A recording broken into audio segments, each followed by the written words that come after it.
教育部公布学生人数预测，小学生未来16个学年平均一年会减少29000多人，预估18学年就会剩无8万人。教育团体表示，即马少子化是趋势，所以建议教育团体、教育单位应该爱来发展幼路的教育，提升教学品质。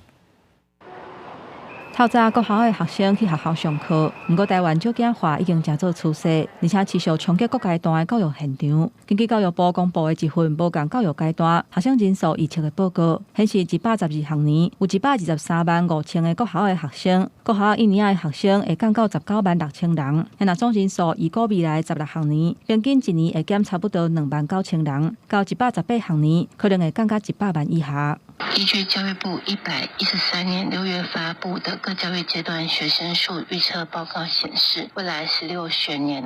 国小学生平均会年减2.9万人128学年度会来到最高峰虽然拄着2年出世的人数会增加，不过整体人口数来讲，也是呈现减少的趋势。教育部讲，少子化对每一个教育阶段拢有冲击，而且报告嘛显示，112学年高中生约55万人，预估到128学年，敢若剩无到41万人。若高中生112学年差不多是60万人，不过到128学年，敢若剩差不多42万人。都会地区你的一个班级人数，如果说下降，那当然对于整个学校现场的一个精致化教学，还有每一个学生的一个个别的一个照顾的部分，一定会更加强。人少了嘛，那你教学化的能力就要改变。这2件主轴开始放在这当中，然后自然而然的小班小校的进行。